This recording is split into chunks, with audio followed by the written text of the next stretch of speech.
Skies today with an inland high of 69, Pacific Center high of 60, and beaches 55.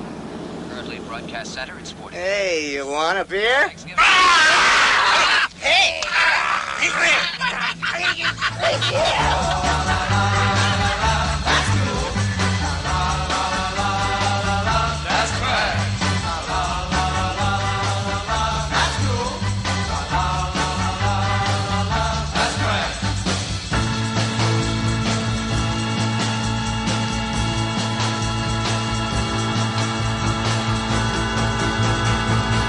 That's trash. Hello, and welcome to That's Cool, That's Trash, the podcast where we watch a psychotronic movie online, then get together on Skype to break down the crazy. I'm Matt Howell, and I'm joined today by a couple guests from a show called the Broken Pain Podcast. I'm joined by Jay and Tim. Say hi, guys. Hey, what's up? I'm Tim. TK. I'm sorry. I'm JB from the Broken Plane. Yes. And thank you guys. Podcast. Yes, thank you guys for being on here. Can you tell me a little bit about your show? So you guys are my friends from work, but you've recently started a podcast that's a football podcast. Tell us a little bit about it. TK? Yeah. So, Jay and I got bored, and we decided we needed a hobby. So we decided to just start doing a NFL podcast, and it's kind of taken off in the sense that we have been doing it for 20 weeks now, but it hasn't taken off in the sense that we have probably like 4 regular listeners, and they are all our family members or friends. Yes. Well, that's going to change after this. That will change for sure. Yes. It's been something that's I'm surprised it's lasted this long. I think one of the mistakes that we made going into it was picking a subject that there are so many people who are better at it than we are. I don't know about better at it. There's no shortage of football podcasts, though. So there are no shortage. Yeah. I admire your heroism jumping into the fray like that. Thank you. We figured if everybody else can make wrong predictions all the time and get paid to do it, we could do it for free, surely, and people would listen. Yes, you can, and don't call me Shirley. So what is the format of your show then? Like you're saying, there's predictions. What else can you say about it? We kind of go over a little bit of the prior week's games. We like to tie in previews for the coming week's games, talk about some injuries. If there's any fun off-the-field stories that we come across, we like to go over those and just kind of fill in our listeners on the goings-on of the league. There you go. So are you guys going to be going year-round, or do you stop after the Super Bowl? Well, we do it weekly right now, and I can't imagine once the season ends there'll be any kind of a desire to do it weekly. There's just not that much going on that would be interesting to talk about, I don't think. But I can see us taking a little bit of a hiatus and coming back around draft, and another hiatus, and then coming back around minicamp, and then maybe start going again next July. Or maybe it just kind of morphs into like a totally different thing, right? Like, yeah, we're talking about that too. Have you ever seen the documentary Sherman's March, about this guy that's like doing, a documentary about the historical march of Sherman, and then he starts like tracking down old girlfriends and asking like, why did you break up with me? Like, why didn't we work? And he gets totally obsessed with it, and the whole documentary just shifts into being about this. I've never heard of that. Oh, you should Sherman's check it March? out. Yeah, it's a great film. I'm excited to track down all of JB's ex-lovers and talk to them. Yes. Well, that'll be a short list. I'm just saying the focus could shift. Many people are willing to admit to that. It's not the focus in stone. could shift. Yeah.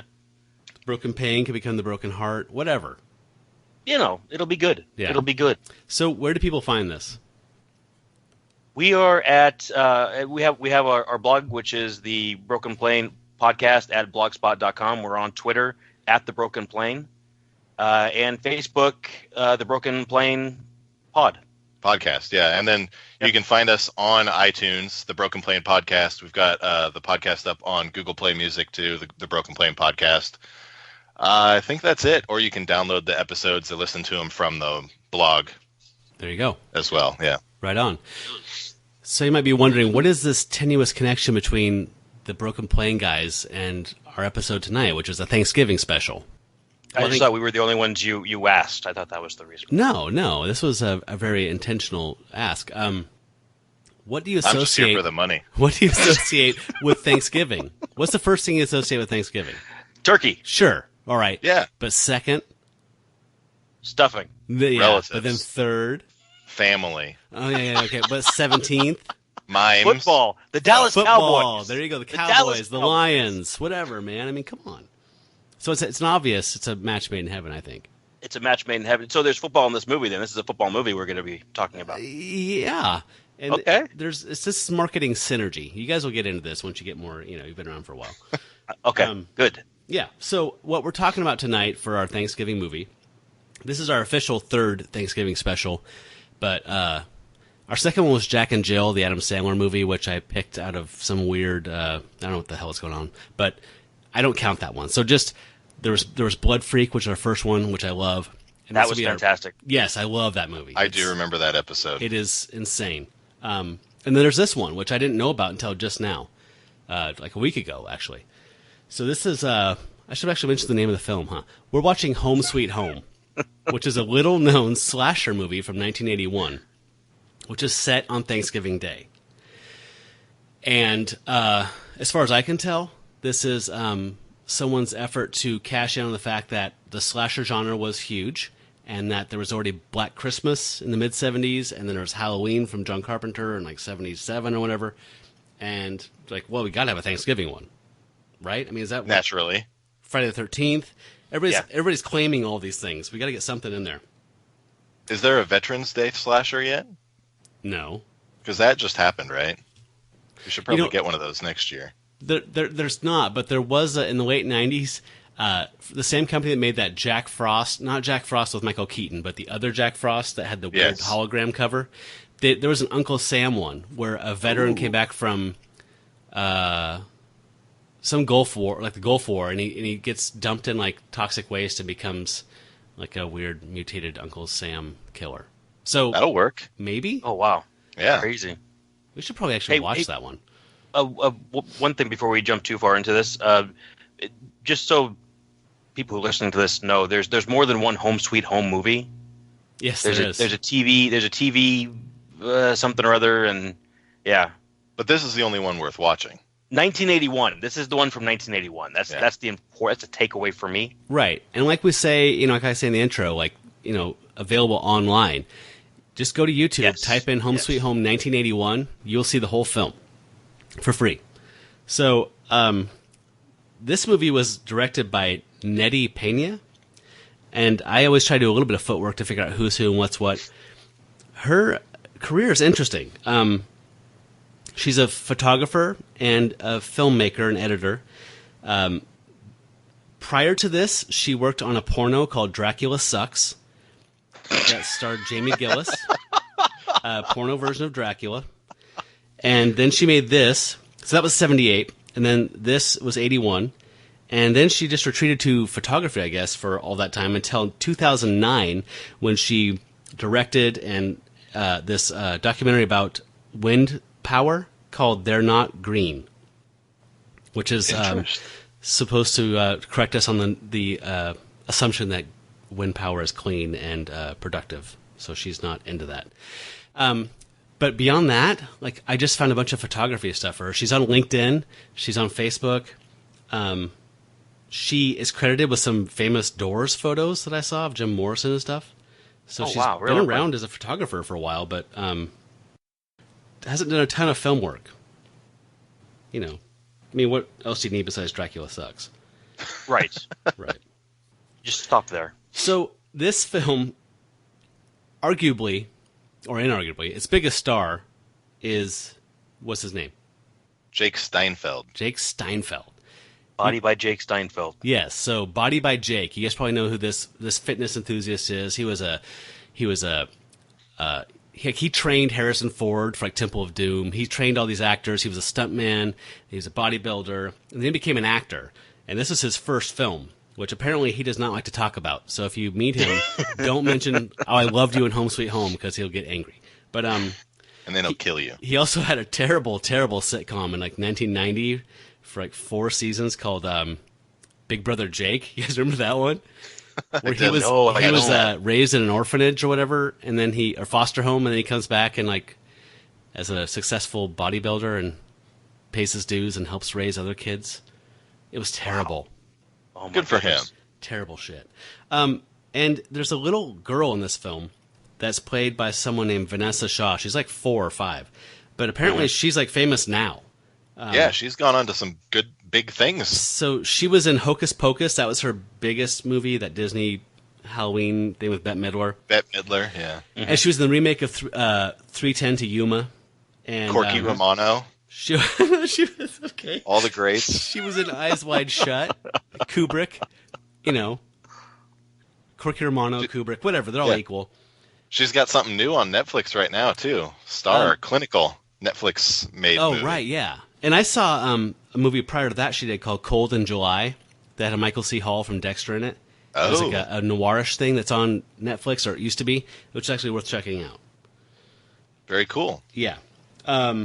Okay, so that's that. So we know that this is a slasher movie and it's Thanksgiving. That's all we need to know, right? So, Tim, can you give me like the Wikipedia like one short paragraph synopsis of this movie, just so in case somebody hasn't seen it, they can follow along at home. So we've got our nemesis, our I can't think of the word now. Antagonist? Yes, there we go. So we've got our antagonist, played by Jake, who has broken out of a mental hospital and has killed a man and taken his car and is just driving and apparently going wherever he goes, and he eventually stumbles across this party of people who are about to enjoy a nice Thanksgiving, and you never know what's going to happen from there. Yeah, there you go. And like all slashers go, right? It kind of has a predetermined ending. Yeah. All right, so maybe we can do this now. I've been recently introducing this concept of like, we used to do in a word, where it's just describe the experience of watching this movie in one word. And I've been shifting away from that lately to like, give me the kind of like, if you're a disgruntled guy who works for Xfinity and you have to write the movie info information, the one sentence thing, but you hate your job. What is your description of this film for that, Jay? Oh man. Lou Ferrigno lookalike shows the dangers of sublingual injection. Nicely done. Tim? 9 nincompoops navigate a nauseating November nightmare with nefarious nutcase. Oh my god, that's amazing. Dude! What are you, Stan Lee? Awesome. That's a lot of alliteration. A little bit. Fantastic. And mine was enthusiastic fitness instructor shares his no pain, no gain philosophy with strangers. So this movie's more or less pretty arbitrary. The first thing I picked up on is if you don't read the synopsis for this movie, there is absolutely... Well, okay, there's one tiny minor indication, but there's barely no indication that this movie is actually taking place on Thanksgiving. Or that these are humans. Yes, they talk about eating turkey one time, and that's about it. But they bring the turkey to the table. Yeah. So they actually have a turkey. You're actually, as a viewer, required to do a little bit of work, right? You have to triangulate data because they're making a turkey, and in the beginning, when he carjacks that guy and kills him, on the radio they're talking about turkey. So you just have to triangulate and go, that. oh, okay, it must be Thanksgiving. I was listening for it because I remembered the first time through, I don't remember them saying anything about Thanksgiving. I remember turkey. Yeah, so I had to really look for it, and I could not find anything more than that. So, actually, Jay was the eagle-eared person who spotted that the DJ on the radio during the first murder, was talking about turkey stuff. Can we play that? Yeah, yes. During the news, I think I'll call my wife. She's invited 50 people over to Thanksgiving dinner, and they all want drumsticks. That's ridiculous. 25 turkeys all running around the house on treasures. It's 7 a.m. in Los Angeles. So you didn't catch that, Jay. What was the DJ saying? What was his lame joke? 25 turkeys running around the house on crutches. Well, Everyone his wife invites all these people over. They all want drumsticks, and the joke was, "That's ridiculous," because you would end up with 25 turkeys running around the house on crutches. That was the joke. Which is a good LA drive time terrible joke. Yeah. Right? That was pretty solid. For not bad for AM radio back in the early 80s. I suppose not. So yeah, that's how I figured out it's Thanksgiving. Aside from, like Tim said, like the internet. Did not catch that on my 3 watches. Yeah, I know. I think the sound of the traffic was too loud for me to hear the radio clearly enough. However, the radio does a really great job of giving us the exposition we need as viewers to know who this guy is that just killed a driver and took his car. So we get a little exposition from the DJ, which is a classic shortcut, right? Yeah. It's 7 a.m. in Los Angeles, and our top story continues to be the intensive police dragnet for an armed and dangerous escaped mental patient. 26-year-old Jay Jones escaped from the Hobart State Hospital for the criminally insane last night after killing an attendant and leaving a guard in critical condition. Jones was committed to Hobart 8 years ago after a lengthy and well-publicized trial following the bludgeoning death of both of his parents. We talked with a state police department spokesman shortly after Jones's escape last night. He's extremely dangerous and probably armed, and he could be on PCP. Jones is Caucasian, 6'3", 220 pounds with curly brown hair. So wait a minute, he's 6'3", 220 pounds? He looks like I'm more 6 than foot. 220. Yeah, that's me. Muscle That's weighs me. 4 times as much as fat, so this is not adding up for me. No. I think he's shorter and probably weighs less. Okay. Maybe that's how it works. I don't know. So Or he's shorter and weighs the same. One thing, they said his name, was it Jay Jones? yeah. They say it there like 3 or 4 times. In the credits, he's killer. Oh, Did you I know. see that? Yes, I love that. It's very strange. So another thing I noted at this point was that when he kills this guy and steals his car, they made a point of, before the credits or the title sequence starts, zooming in on his hand, and he has a tattoo that says "Home Sweet Home," Yeah. which to me sets up, it implies that this is a revenge. He's a psycho and he's on PCP, but he's escaped to go home and get vengeance. That's what I was thinking. On his Nothing dead like that parents. happens in this whole fucking movie. No. Well, he already killed his parents, so I don't know who else he was going to go get. Or on someone, yeah, whatever, his neighbors or his aunt and uncle. But like, right? I mean, is it just me, or was that kind of a weird like ... where it's like, so why is he literally just like picked? Yeah. Right. It was one of many inconsistencies. Yeah. Well, unless it's just you're supposed to just divine that from the action. Maybe Jake was supposed to do that with the movements. He's supposed to explain that he's going to the house where he was raised by his parents that he killed already.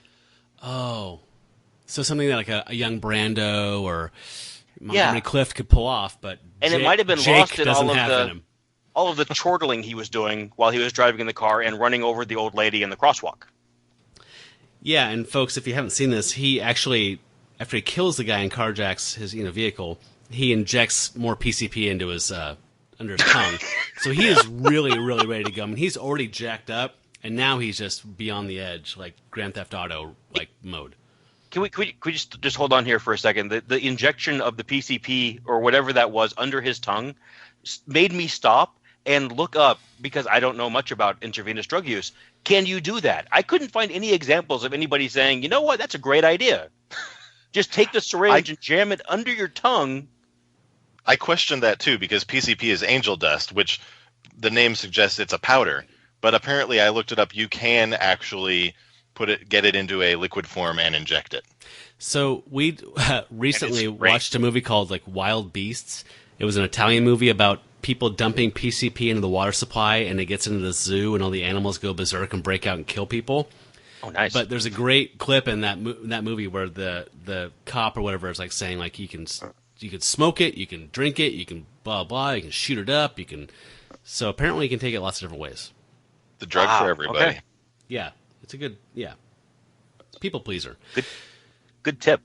So this appears to be like set like in the way outskirts of like L.A. I'm guessing, like way outskirts. Like, yeah, she keeps saying he lives out in the sticks. Yeah, and we get to meet this cast of characters, which I spent the entire first... Okay, so I watched this like 3 times. And the first time I watched it, I spent a good deal of the first half trying to figure out who was who and what their relationships were to each other. Yes. It's very nebulous. Okay, it's very nebulous. Like, it's just... They're just people. That's all you need to know. Yeah. So we do get a little bit of exposition, though. Like, we go from that scene to a couple approaching this house where all this horror is going to happen. And the passenger in the car is new to the scene, so she hasn't met these people. So the boyfriend's giving her some really nice in-the-studio ADR explaining who's who and what's what. It gives us a little bit of insight, but it doesn't really matter because nobody matters. Mm-hmm. It's lovely out here. No smog, clean air. What's next? Nothing but nice people, good food, and a great time. Mm-hmm. Bradley will take some getting used to. He's really a nice guy. I'm just a little nervous. Came close to going off the deep end when his record company went under. Oh, my. But you'll like him. And I think you'll find his son quite amusing, or at least different. Well...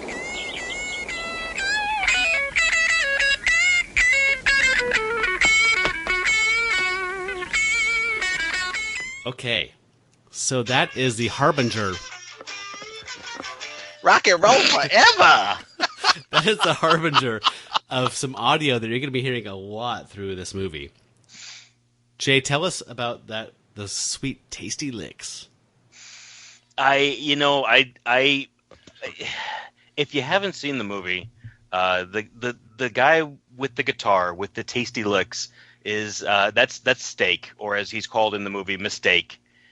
Apparently, he's Bradley's son. He's running around with an electric guitar and an amp, literally as a backpack attachment, on his back. He's my hero. Yeah, and he dances around. I don't know if the amp's plugged into anything. Maybe he's got a car battery on there with the amp, I guess. Probably a battery-operated amp. Yeah.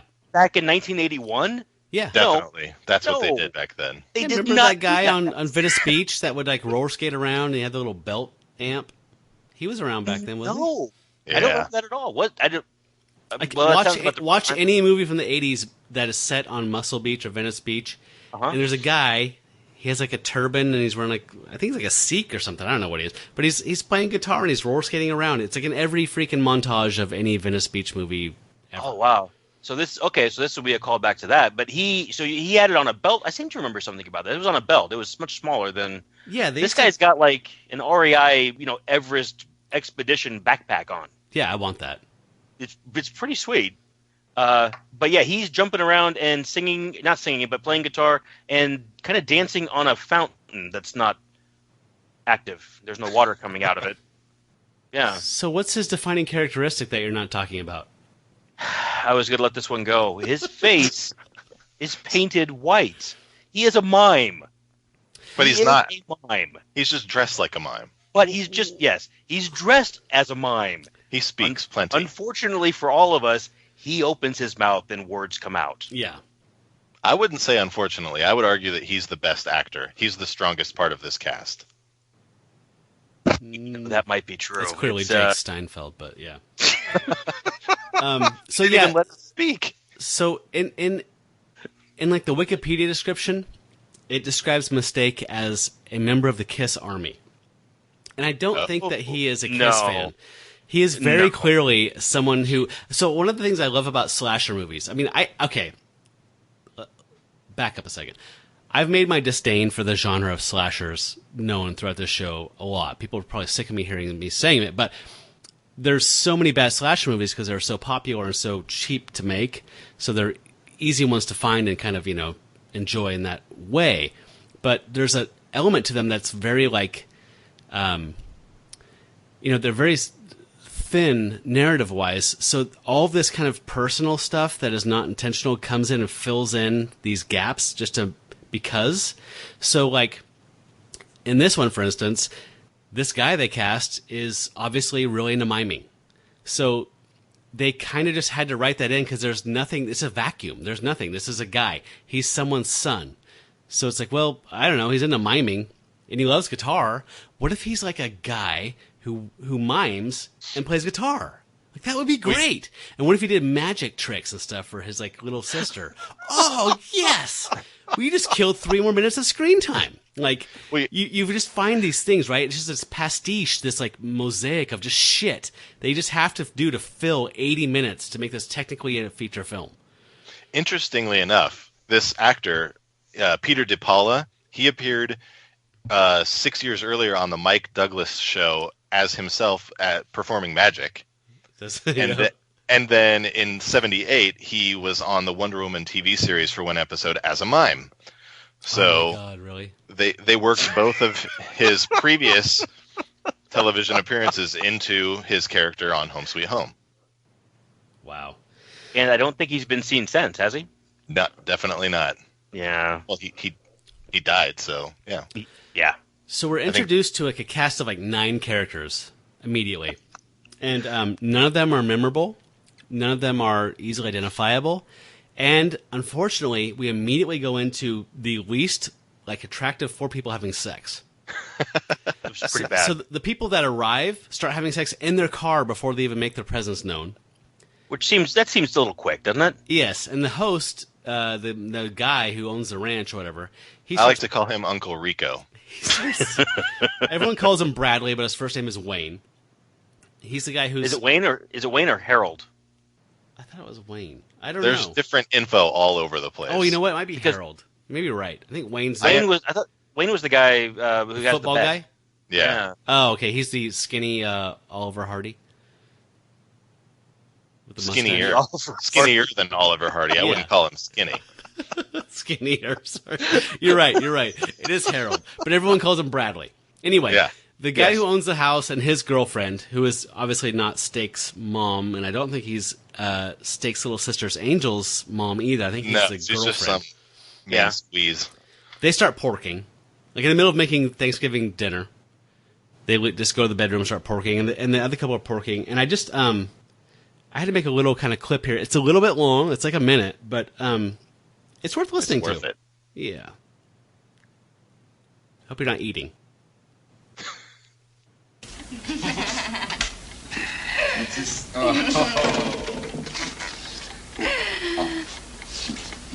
please. Now just what's in that spacey little head of yours.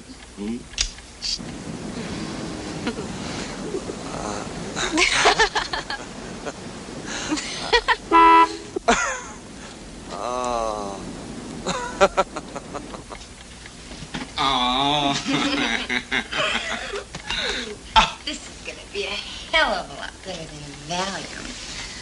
Is it?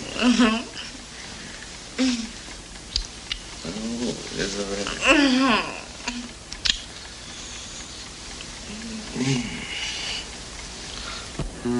You feel so good.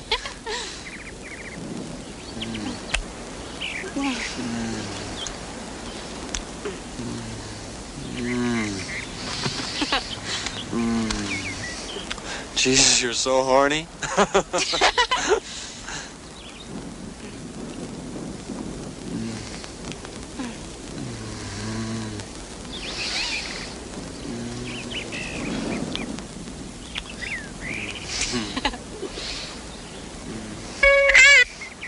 got you! Damn you little creep!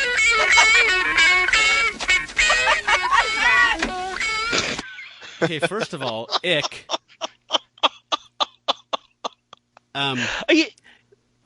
I don't know.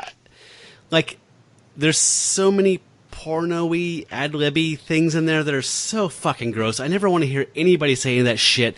But at one point before this scene, the girlfriend said, like, you know, I'm so stressed out, I need a Valium. And then when they start going at it, it's like, this is better than a Valium. Like, I don't want to hear, that's gross porno shit to me. Valium got named don't make like shit 30 up. times. If it's not written down in a piece of paper, typed out in a script, I don't want to hear it from you during a sex scene. That's so fucking gross. Just me? Am I alone? No. I agree with you completely. The one that got me was in the car. Yeah. When Scott, I think that's his name, Scott was on top of his girlfriend, and the Jesus, you're so horny line. I didn't understand. Yeah, I didn't understand from the position they were in how he could tell that she was horny, except that he was just going to sex her. Ugh. And that would make her horny because she was horny, and so this was happening. Yeah. It was so awesome. It was just the listening to that was, wow, that's fantastic. So the scene ends with Mistake sneaking up on them in the car, going at it, and playing that tasty riff you heard. He just plays tasty riffs like that all the time. That's just pretty much what he does. And then you think, oh, well, he's a mime, so he's not going to talk. He starts talking, unfortunately. He talks a lot. And during he catches them, he sneaks up on them, he plays the riff. And then Scott, to me, he seemed like he really overreacted because there's another 2-minute chase scene of Scott chasing Mistake around that ranch house. Into different rooms, around different rooms. At one point, Mistake stops, turns around. Oh, you're still chasing me. And he turns back around and runs away. Yeah. He eventually makes his way into the sexing of his father and his girlfriend. It says something like, 2 for 1. 2 for 1 deal, baby. The price of 1. The breasts are out. So apparently Dad's girlfriend's boobs are desirable to see. Yeah. And Scott came in, too, because he was chasing. And Harold, I think, Brantley, I think he yells at Scott first. I would have to go back and look at it. The whole thing was so weird. It was just so strange. None of that would happen in real life ever. So this all plays for comedy, right? This is supposed to be funny, I think. I suppose. It has no other function, conceivably. I've got one more thing. I mean, this might be jumping ahead a little bit, but at this point in the movie, when I watched it the first time, I did not know that Scott lived at this house. Yeah, it didn't come up until later. It takes a while, right? Yeah, even the geography of the layout of the house makes no sense. Yeah, it's built like a hotel. Like everybody lives in this hallway of rooms that are outdoors. It's got to be that they just were shooting in whatever space they could get. Yeah, it was the porno house that she used for her previous film. Yeah, I would think so. Dracula or several different houses that were just like put together in post. Hey, look, we got this room. This would be great. Oh, look, we got a house across town that has this room. So I don't want to dwell too much on the storyline because it's fucking awful, and it just becomes once we get to a point. No, I'm not chastising you. I'm just saying I could easily get bogged down in the logic of this, but there is no logic. Once Jake starts, Jay starts killing people. It is Jay, right, in the movie? Yeah, or Killer. Once Killer starts killing people. Once he starts killing people, it just becomes 10 Little Indians, right? Which is what every goddamn slasher movie is. It's 10 Little Indians. But so before we move off that, though, I want to just play that little clip that you asked for, Jay. Jennifer, this is Bradley. Hello. Oh, so this is Jennifer. How come you didn't come around before? And expose her to that? Rock and roll forever.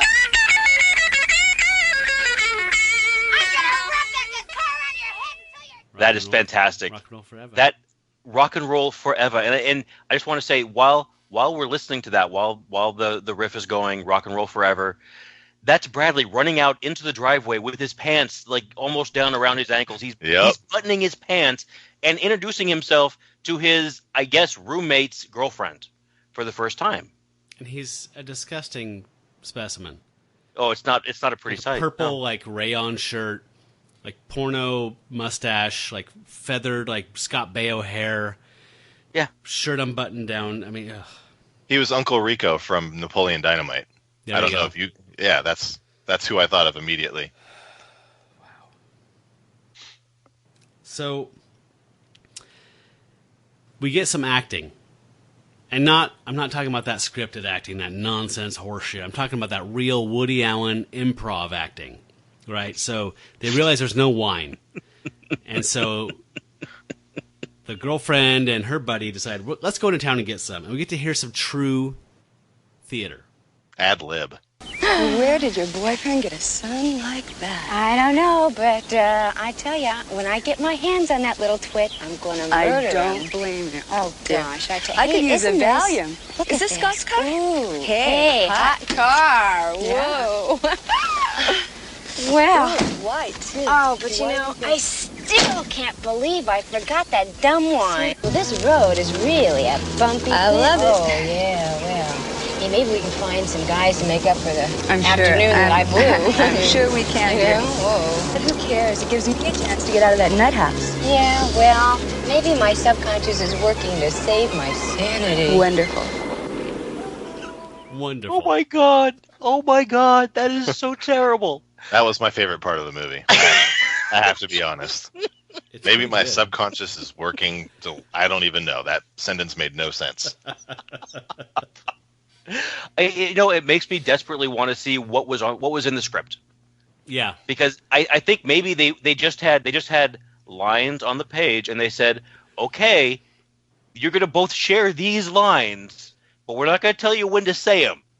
They both wanted to say, "Oh, the car is white," and the one of them got cut off, which was awesome. I feel like it's probably more like a Curb Your Enthusiasm thing. It's not a script per se; it's a story. It just says like so and so get in the car to go get wine. You They guys, talk. you guys are actors. You'll figure it out. Vamp. Yeah, vamp. Scene, exterior, daylight. So this is the point where Jay, the psycho killer, approaches the house, and he kills Bradley, whatever his name is. Right? Yes. When Bradley's off trying to steal gas. He kills the power, and the owner goes out to turn on the generator, and there's not much gas in there, so he has to get more gas. He goes to steal gas, which I thought was weird. Just siphon That gas. was weird. But you're jumping over the part where we meet Wayne and Maria. Yeah. Oh God. You're right. Well, no, we should probably run into that first because that becomes important later. No, I have you're- lots of you're stuff right. to talk about with that. So again, this is a menagerie. It's like just a bunch of random people together. One of them is Wayne, who I mentioned as the thinner Oliver Hardy, and he has a Latin, quote unquote, Latina girlfriend named Maria who plays guitar, much like Mistake, but she plays she's like Charo, I guess. I don't know what the hell she is, but A little bit better than Charo. She plays like an out-of-tune guitar. She sings off key, but she's attractive. So I guess that's supposed to be funny. Again, this is all the first half of this movie is supposed to be comedy. I think. I think. Anyway, no, go Jay. Please. No, it feels that way. Just Harold and Maria, they have a scene where the whole cast is together in a room sitting around, and that's before they talk about leaving to go get the wine. But one of the things that I was confused by, there's two women. There's Gail and Linda, and I forget which one is which. Doesn't One of them matter. is Bradley's girlfriend. The other one apparently is in charge of Angel for reasons that I don't understand. And when they Nanny. leave to go get the wine, she says, "Can one of you guys make sure to keep track of Angel for me?" And I think somebody says, "Well, Maria will do it." I forget what they answer, but who is she to be watching this kid? Right. I don't understand how the kids are attached to the parents. I don't either. I don't know who. Gail is the girlfriend that we saw with her tatas out during the unwanted sex scene. Who's Okay, her? so- What's her friend? Linda? Linda is the other one. Yeah. Don't know why she's there. Don't know No, why she's in I- charge of the kid. Nothing makes sense. I thought maybe that was Angel's mom, and they're just very friendly. Yeah. With the new girlfriend, perhaps. I think, yeah, I don't know. This might be more like Spawn Ranch. It might be like the Manson family, and they're just all kind of filling all their roles. I don't know. That could be, because later on they go into the kitchen, and I think Bradley's sent to go look for peas. There's a lot of peas. A lot of talk about peas. God, what is the obsession with peas? Yeah. And he is looking all over the kitchen for the peas. He asks the little girl where the peas are. Obviously, she doesn't know because she's 3. And then looks around the rest of the kitchen, and there's like a walk-in pantry. And then he turns around and says, "I don't know where that woman keeps anything around here."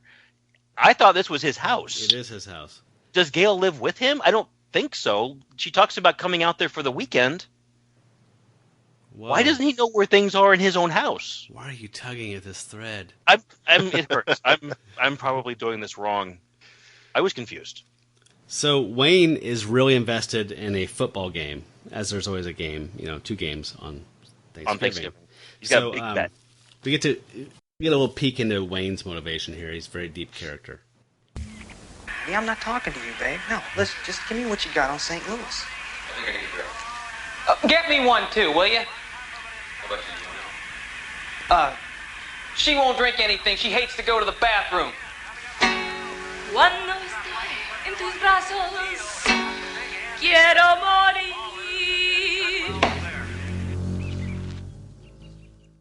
So if you guys want to know a little bit of clever foreshadowing, what she was saying in Spanish, that song she was singing, is "When I'm in your arms, I want to die."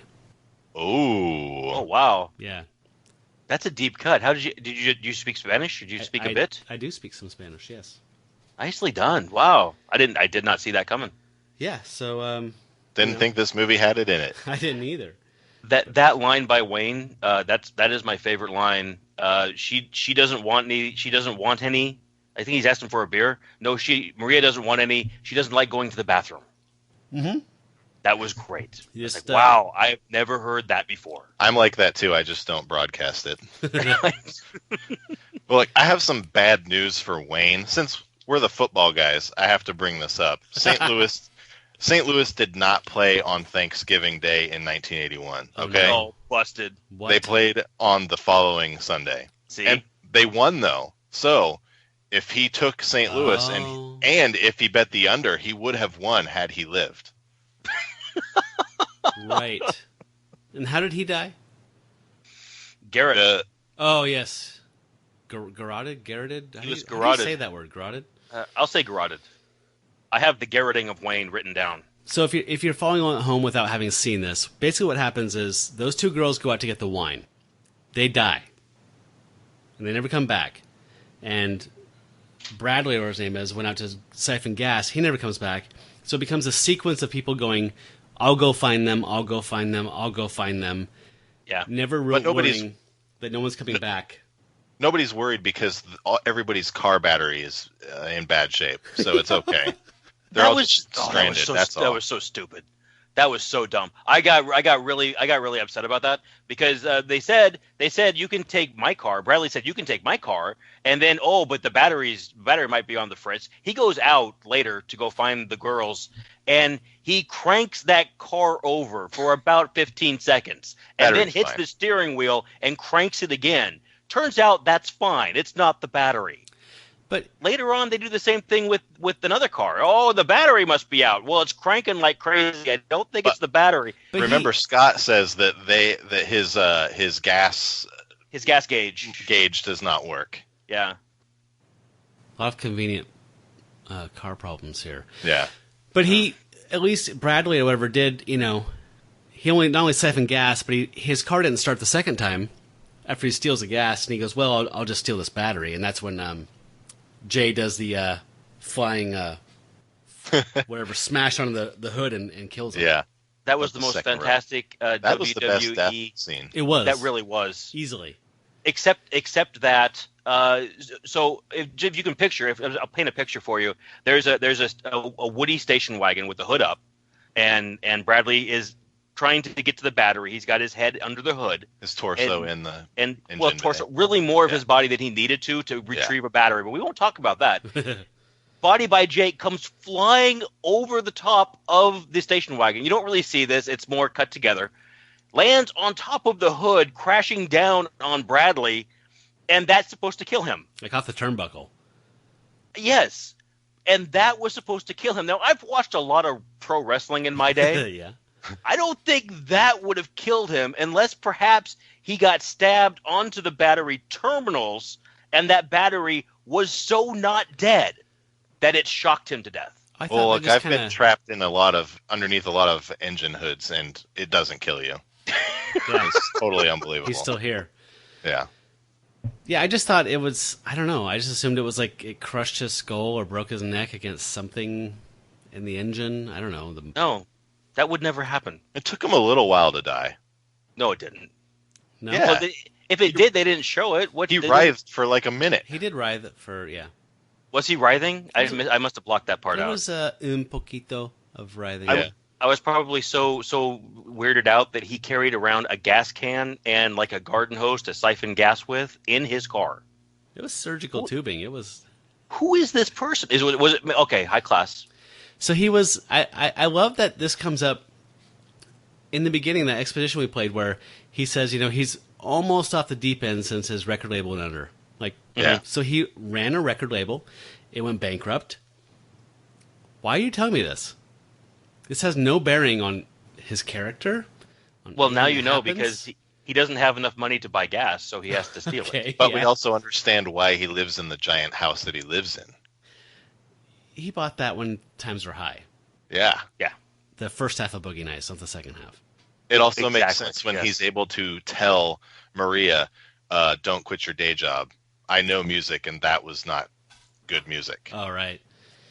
That's the only connective tissue there, isn't it? Yeah, it's very loose. Yeah. He's also not that into money, because when the power goes out and Wayne's really upset that he can't watch the game because he has all this money on it, he gets some advice from that guy. Listen to this. Hold on, man. What happened to the TV? Power's always going off around here. Some drunk probably hit a power pole. Maybe it's just temporary. I hate to bust your bubble, but when it goes out, it usually goes out for about 3 or 4 hours. 3 to 4 hours? It's okay, though. I got an emergency generator outside. Great. I gotta watch that game. I got a big bet on it. Well, I gotta tell you, man, what's gonna happen is that it'll get us lights, but it won't get us a television set. I don't believe this. I got too much on this game to miss it. Wayne, you are a mercenary person. See, he's deep. He's got layers. Mercenary person light. I had forgotten about that too. I'm just trying. It's unfortunate that the electricity doesn't power the TV. I know. I was just trying to tie all the football stuff in. I could, guys. I'm sorry. Yeah. I'm gonna. This is because I'm old, but I actually have a little bit of experience with houses that have backup generators like this. Okay. In particular, and that's not uncommon for them to only power certain things. They're only plugged into certain fuses. How dare you? So I actually was like, oh, well, that makes sense, which I was immediately embarrassed by. You know what, Jay? So, I'm tired of you always taking Nettie Peña's side. It's getting old. I'll do better. I'll do better. Thank you. Yeah, I mean, so the rest is kind of a series of killings. I mean, we can just talk about whatever you guys want to talk about. I can play a clip at random if you like, whatever you want. But I mean, it's pretty much a shit show after this. We was talking about Linda and Gail getting killed. When Gail gets killed, Body by Jake grabs her and then throws her, and they have a shot of her coming into the frame and landing on a rock, kind of hard. Yeah. And she just stops. And I actually thought that scene, that shot, I was like, wow, you know what? I can see that happening in real life. If somebody fell down, smacked their head and crushed their skull. $1 million baby type of situation. Yeah. I was like, wow, that's something that maybe, that's not too bad. I liked it too. I thought that was the second best death scene. And again, I'm not a death scene guy, but whatever. What was your first? The flying elbow smash onto the hood of the car. That was death by hood squish. I don't know. I mean, the rest of them are all throat slits, and I don't know, not very inventive. Okay, I'm sorry. There is a very inventive one.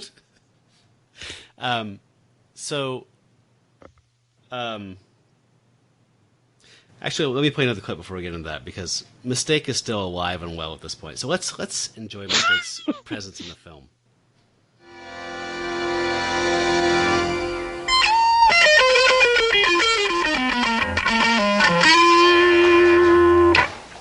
How dare you touch the woman I love? Oh, man. Give us a break, please. Can't you leave us alone? Yeah, I can get into that. I just had to make that one because there's so many just scenes of Mistake just jumping into a room and just playing these obnoxious, annoying licks and then saying something stupid and leaving. It felt like that was the first half of the movie. Yeah, it definitely was. But he really likes Maria. So when Wayne goes out to find everybody else and he gets killed in the car, Mistake kind of moves in, But he's also got this little girl, Angel, his little sister that he loves so much. And there's a really touching I'm sorry. I thought we were going to do this. There's a really touching scene because we know how much Steak likes his guitar. And this scene with Angel is adorable.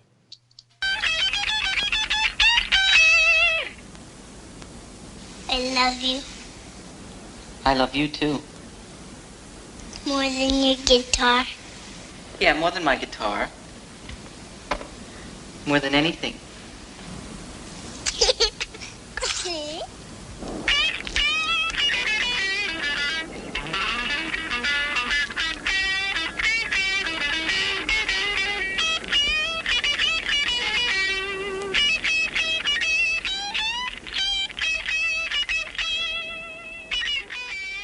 Can you imagine that being your big brother?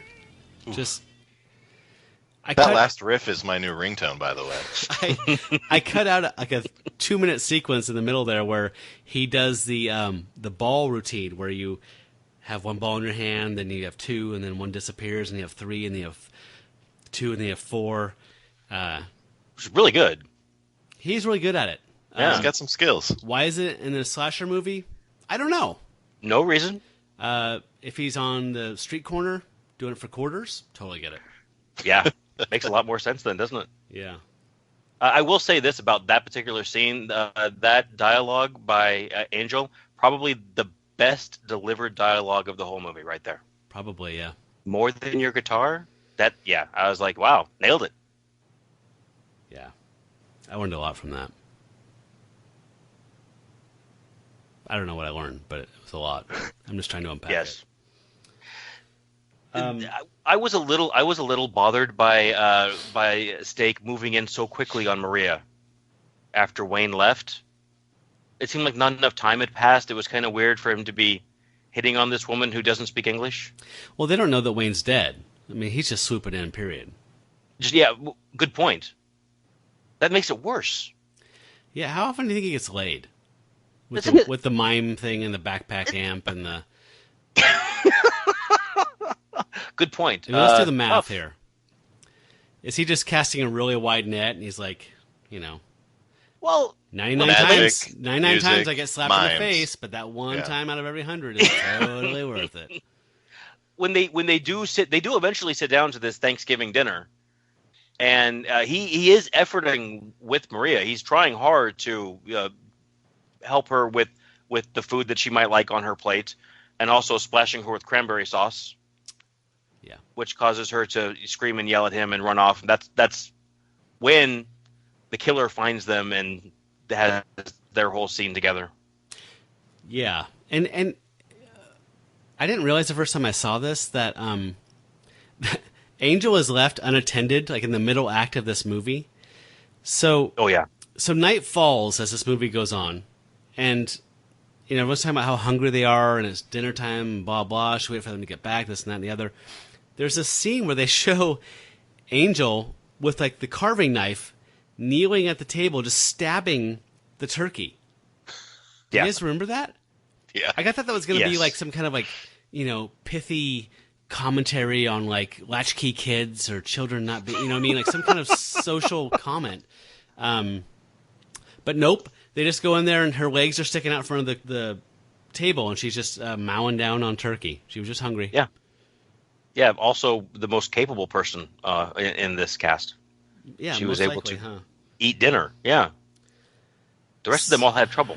So Maria gets grabbed by Jay, right? Maria and Steak go out and she's trying to get the cranberry sauce off her blouse. And the killer shows up. And we're down to like just a slim handful of people here at this point. But we finally get to hear why Jay is attacking people. My God, please take me instead. Please don't hurt her. Please. Listen, man. Listen to me.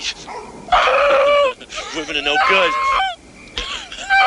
They'll only cause you problems, man. My mother was no good like that. Crazy! No, please! That's it. Women are no good, man. You know what? And that makes a lot of sense to me for Gail and Linda and Maria.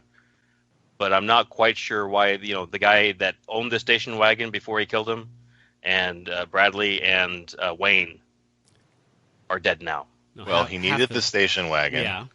Okay. And then he was trying to steal his battery, so you get offed for that. Oh, good point. Yeah. Okay. That's two. Wayne's mustache was offensive. It was pretty offensive. Wayne stole that mustache from the Dracula Sucks set, so he was pissed off. And Wayne was also chewing a cigar. He was chewing on an unlit cigar. That offended me as well. When did cigar chomping go out? Because I feel like I grew up seeing cigar chomping in like The Odd Couple or whatever, and like you don't see that in real life. That's not real. Nobody chomps on cigars. No, nobody does that. That's a weird thing that nobody does anymore. So it's not just me. No. Okay. No. So yeah, we're left with this is the point where we realize, I think, also that Scott, the guy that we first encounter of this household, he rents an apartment that's on top of this ranch house. It's like a fully appointed apartment. Really bizarre, yes. And he has a bunch of King Kong posters. My wife thought was weird. But then I was searching for Thanksgiving movies. I was trying to find out what movies were coming out this Thanksgiving, because I might take the family to see something while we're in Central Oregon. And then somehow some list came up that I sent you guys that was like Thanksgiving movies, like Planes, Trains, and Automobiles. And the top of the list, according to the author, is King Kong. So apparently a lot of like local stations play King Kong and Son of King Kong and like this marathon, just to fill time. So if you don't have the game, you don't have the rights to show the game, they would fill it with showing King Kong movies. So I didn't know if that was actually some type of cool reference. That's like a nod in that direction. Yeah, or if it was just totally random. Coincidence. Yeah. I'm leaning That towards... really seems like a reach for this movie. Yeah, but... Okay, yep. Fair enough. So yeah, then it's pretty much, Oh, Tim, tell us about how a mistake meets his maker. Which is Eddie Van Halen, by the way. I'm trying to remember now. I'm blanking on that part. Jay. Oh my gosh, I was just thinking. I don't, because I remember him getting so upset, and then I forget what happens. The next one I remember is them finding Gail, or is it Maria? They found Maria in the shower. No, but that was after Mistake's dead. No, Gail was in the shower, and I didn't understand how she got back there. Yeah, because he killed Gail on the road, on the highway. So no, Maria was in the. Oh, that's a good point. Actually, Maria was in the in like the driveway with her. And that was the machete. Yeah, he Scott stabbed her in the finds chest, right? And they all assume that Steak has gone insane because he went off with her alone. Yeah. So the few survivors are thinking, "Oh my God, he's flipped his wig." Right. So it's just Scott and Blondie and Angel that are holding up against this guy they think is him, but it's not. But anyway, so Steak is being chased around by Jay. And he picks him up and grabs a power line from like above. Like, and sticks on the guitar and electrifies his whole his unit. And his guitar strings even melt. It gets so hot. So he gets electrocuted. Oh my God! How did I forget that? That's like one of the most like Freddy Krueger-y stupid deaths that they had in there. Stupid, awesome. No, stupid. Man. Thank you. It was stupid. Thank you. That's right, because the strings lit up and everything. Yeah, that was melted. that was the big budget special effect. No, that was it. Yeah, yeah, that and all the steroids they had to give to Jake were like the whole budget. I forgot about that whole piece where they thought it was Steak too. I had blocked that out as well. The second half of this movie is just painful to go through. So, yes, I agree. And part of the problem is that the second half is almost like half the scenes are literally just black. Like, I couldn't really see much. Any scene where it took place outside, they did not try to do like ambient lighting to try and show like this is simulated moonlight, this is simulated. It's just pitch black. Speaking of not being able to see anything, I'm curious if you guys were able to pick up on what happened to Angel, because Scott's taking her to the bathroom. He gets attacked, and I don't think we see Angel again. She's at the very end. She gets scooped up and is in the police car with our lone survivor.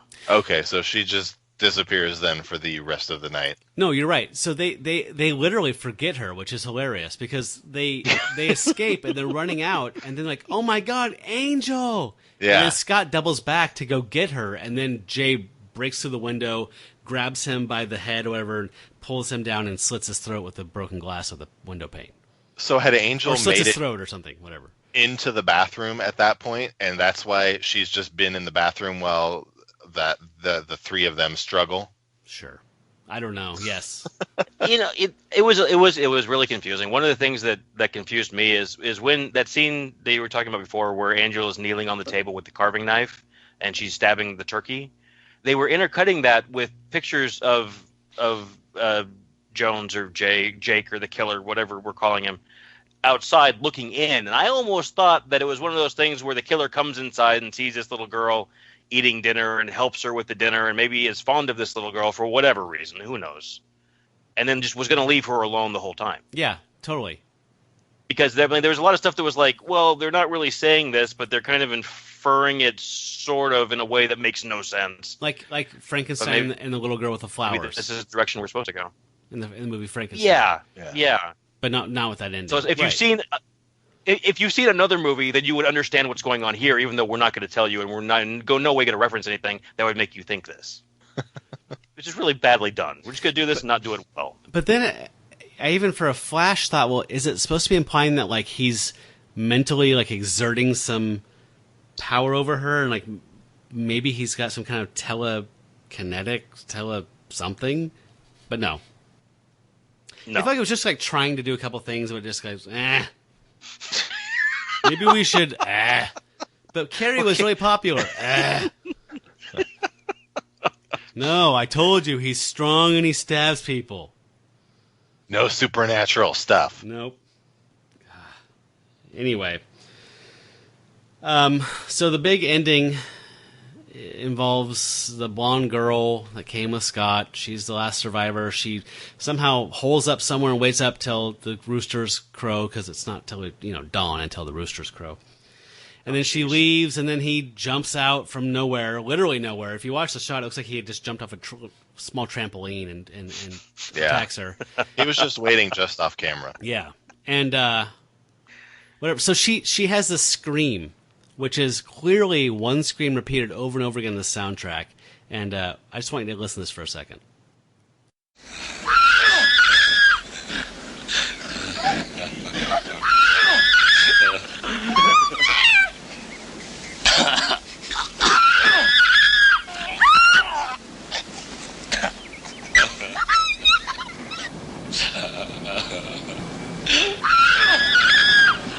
So that's clearly the same scream, right, guys? Without a doubt. No, it is. It is. And I'm embarrassed. I didn't notice that until you mentioned it. You said, hey, in one of our chats we were going back and forth, hey, there's the same scream at the end of the movie. And I was like, no. Yeah, I went busy. back and watched it again. I was like, oh my God, that is. So I wondered, because I was thinking about King Kong, right? Like maybe this director's like really on a plane that I'm not getting. Maybe there's layers of meaning in here and stuff like that. Maybe this director saw Blood Freak like 10 years ago and was so like inspired by it they want to put a little homage into it, because Blood Freak has a similar thing where when the turkey man is killing a victim, there's this, you can't tell if it's him screaming or a witness screaming, but it's this awful scream. I want you to hear this. I was hoping it was the same one, but it's clearly not the same.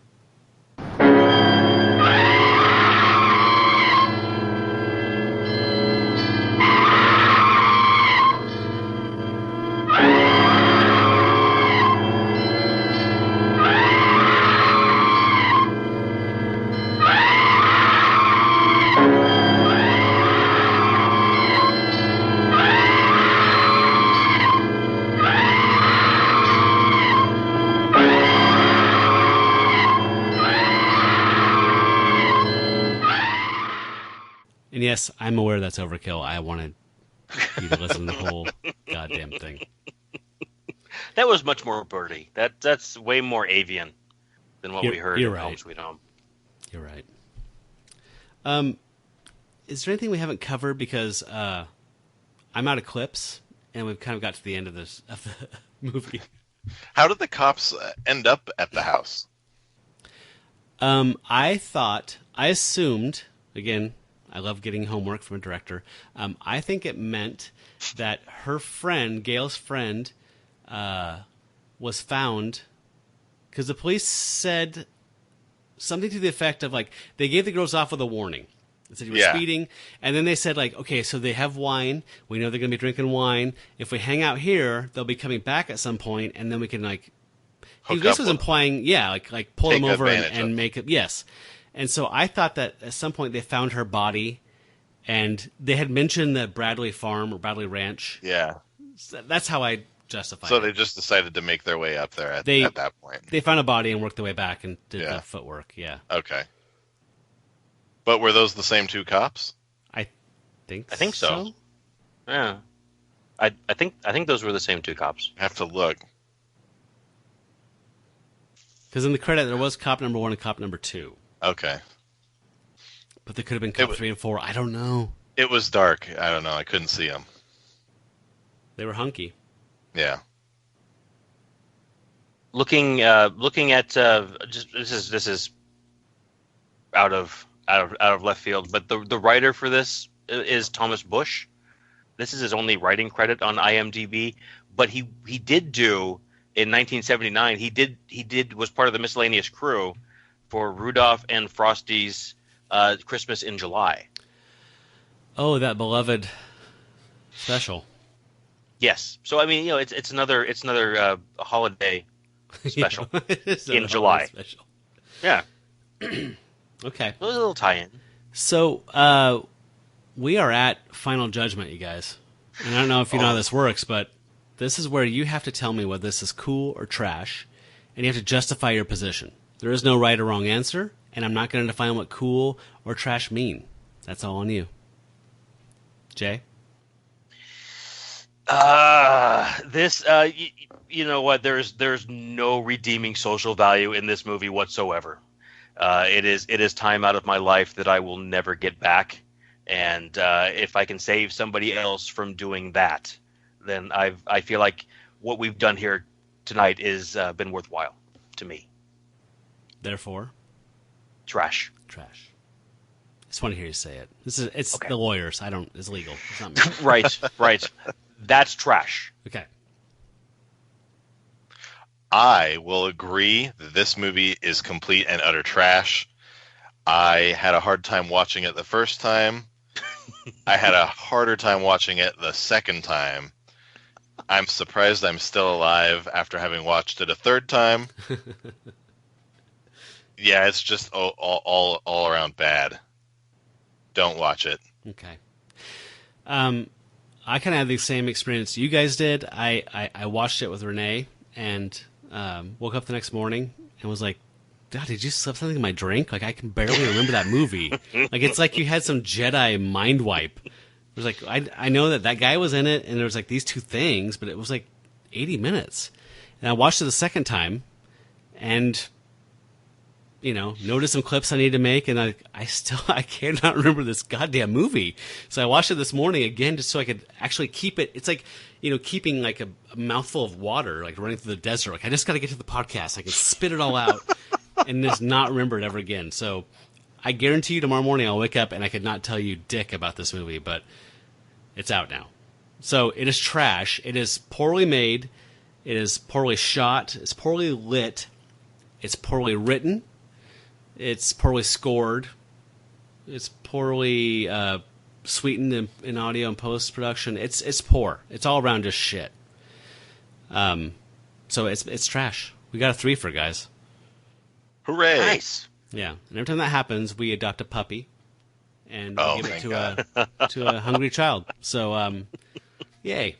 Good work, guys. Unfortunately, when we get into a trash scenario like this, we like to offer up an antidote. So the antidote doesn't have to be free online. It doesn't have to be associated with this movie thematically or in any other way. but can you recommend something that would be a better use of time for the audience, the listener, than what we just did?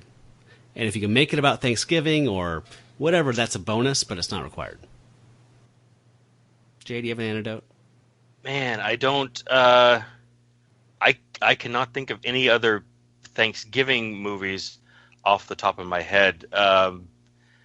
Sort of in this vein, Silent Night, Deadly Night, which is it's a slasher flick, but it's around Christmas, obviously, and it's got some pretty fantastic one-liners that I really enjoyed, or at least young Jay enjoyed it.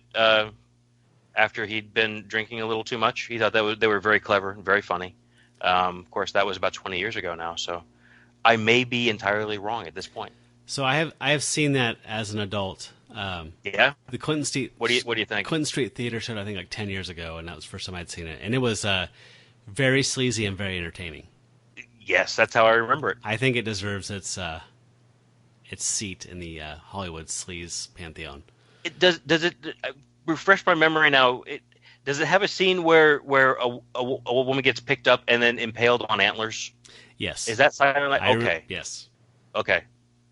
There's something about that and a park ranger who has been deputized and spirits rising from the dead, I think. Some kind of maybe I'm mixing my movies up now. Anyway. You might be adding in some of the sequels or something. Conflating things. So I'm pretty Silent sure this Night, one Deadly Night starts with like basically a kid in an orphanage or something, or kids seeing his parents have sex, and then he goes crazy and kills them or something on Christmas Eve, and then he's in an orphanage. Yes. It's some stupid thing with sex and psychosis. Yeah. Anyway, that might be a better use of your time. I agree with that, but not that matters. Tim? I am thinking that I think I have to say that I'm changing my rating to cool. What? Because I don't have any antidotes. You don't have to have an antidote. That's not... The integrity of the antidote's more important than you having, No. You don't flip that switch. Just say I don't have one. I don't have one. Okay. That's good. I do try to keep it as close to the subject matter as possible. So, there's not a lot of these out there. Apparently, there's another one called Blood Rage that is supposedly a slasher that's Thanksgiving associated. That was filmed in '83, but not released until '87. I've actually read about that in a couple film books. It's getting released on Blu-ray, I think, like this Christmas. So you couldn't watch it on YouTube. But I don't think it's actually Thanksgiving related at all, as much like what I've read about it. So, I don't know. King Kong? Apparently, King Kong is the go-to Thanksgiving movie. Yeah, I mean, honestly, if you're looking for sleaze, Blood Freak is highly entertaining, completely inept, bizarre movie that... for years and years, I would watch after Thanksgiving dinner when everybody fell asleep, in their turkey comas. I would pull up Blood Freak on YouTube and watch that and have like a bourbon and kind of just, drift off on the couch. One of my favorite sleazy holiday movies. So, Blood Freak, but, upper class people, King Kong. Okay, well, I think we did it. We did it, right? We didn't leave anything off the table. Anything we want to talk about? We're happy. Did we get the peas? Did we get the peas? Where are the peas? They did find the peas, and I know this because the peas were in a can, and they used an electric can opener, which I haven't seen since I was a kid. I'm going to one-up you there and say that Scott said, "No peas, no dessert to Angel." Boom. Boom. Look at that. Yeah. Well, guys, thank you so much for suffering through this movie with me. Thank you for asking us to. And I hope that it didn't, damage you too much or whatever. You'll be okay. I've got my therapist that I'm meeting next week, and we'll be fine. Okay. I'm a better person for having watched it 3 times. So, I have to ask, since this is a holiday special, supposedly, what are you doing for your Thanksgivings, Jay? You know what? I am actually. I'm going to be eating pizza and laying on the couch. What? Yeah, I know. It's kind of a weird thing, but my wife's family is out of town, and they're all busy doing other things, and my family is in town, but they're a little bit older, and they have no interest in doing dinner on Thursday. They would rather go out to a restaurant that they enjoy on Friday. And so we're going to go do that with them on Friday, which means that Thursday is just going to be me, the wife, and my son. And we're probably not going to do a turkey or stuffing or mashed potatoes or any of that stuff. Oh. We're just going to do Thanksgiving, Friendsgiving, and hang out, yeah. That's cool. I respect that. You're a renegade. I wouldn't go that far. Okay. Thank you. Tim, what are you doing? I am now going to be joining Jay and eating pizza. Because I am not a fan of Thanksgiving cuisine. Oh, really? Yes. But for real, I am going to my wife's family's gigantic Thanksgiving at her parents' house, the in-laws' house, 25 people. And then from there, we'll be going to my parents' house for a dessert. Oh, no. With about 6 people. Oh, boy. So it's going to be a terrible day. That's a busy day. Nice. Right. Well, I hope you guys have a good time. Sounds like you don't have to travel, so that's good. Yes, no traveling. Yeah, okay. Well, again, can you just kind of call out like where folks can find your podcast and how they can reach out to you if they want to talk to you? Jim? Yes. So if you would like to get a hold of us on any of our platforms, we are on Twitter at The Broken Plane. We've got our email address at we have our email address, thebrokenplanepod@gmail.com, and we're on Facebook, The Broken Plane Podcast, and you can find our episodes on iTunes or Google Play Music. Just search The Broken Plane Podcast. Right on. And a little footnote here, we recently switched from where we were served before to Libsyn, so a lot of folks lost us. So if you find this podcast directly and you want to be getting it through iTunes, you have to resubscribe. I apologize for the inconvenience, and while you're there, you could leave us a review. That would be awesome. We'd appreciate it. And you can always find us at www.thatscoolthatstrash.com, and we're on Twitter at @that's_trash. And yeah, that's about it. I hope everybody out there has a great Thanksgiving. I want to thank you guys again for being on. Thank you. Thank you. It was a pleasure. Yeah. So for That School That's Trash, I'm Matt Howell, and you are Tim and Jay. And you folks out there, stay trashy. That's cool.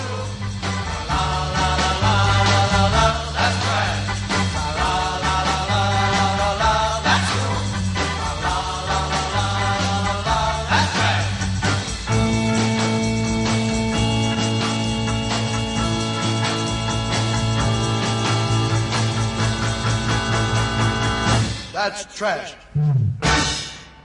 It's garbage, folks.